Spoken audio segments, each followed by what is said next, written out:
আগের জমানা এই যখন আমরা ছোট ছিলাম তখন দেখতাম আমার মা চাচিরা পিঠা বানাইতো।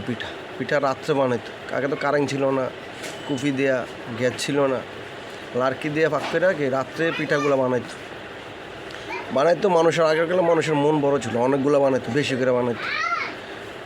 মানুষ আগে দয়া মায়া ছিল, মানুষের ভিতরে মায়া মহব্বত ছিল। আগে বেশি করে বানাইতো। বানাইয়ে কী করতো, সকালবেলা ঘুম থেকে ওঠার পরে দেখতাম মা এই কত নে তোর অমুক বাসা দিয়ে আস, অমুক চাষির ঘরে দিয়া, ঘরের গ্রামের যতটুকু ঘর আছে আশেপাশে সবার ঘরে দিত পিঠাগুলো বানাই। হেরো আমাদেরকে দিত। হেরো যদি বাসায় কোনো কিছু তৈরি করতো হেরো আমাদেরকে দিত। তো এই দেখেন আগের ইয়াটা কত ভালো ছিল, মানুষের ভিতরে কত দয়া মায়া কত কিছু ছিল, মায়া মহব্বত ছিল। এরকম আপনার ঘরে যে আটা বানাইছেন এটাও সবাই খাইল, মুরগি পাক করছেন এটাও কি সবাই দিয়ে খেলো। আপনার বাসায় যদি মুরব্বি থাকে মুরব্বিকে দিয়ে খেলো। আর এখন তো আমাদের ইয়ে হয়ে গেছে ভেজাল। কীরকম ভেজাল, আপনার ঘরে পাশের ঘর, আপনি যদি খাসি জবগেরা খান পাশের ঘর টের পায় না।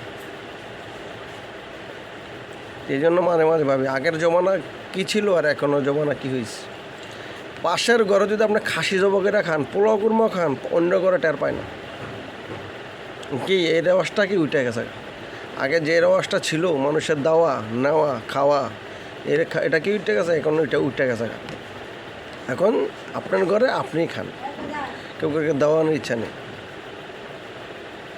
আগের জমানার 90 সালের কথা কোন, ওই সালে যাইলে মনে হয় কোন দেশে ছিলাম। আর এখন 2026 সালে এসে দেখি কোন দেশ। আগের মানুষের মতন দয়া মায়া এখন বিন্দু পরিমাণ মানুষের ভিতরে নেই। আপনি চাইছেন চাল দিস, তেল চাইছেন তেল দিছে, নুন চাইছেন নুন দিস, কিন্তু এখন তো এটা না। এখন খোঁজ লাগে নাই।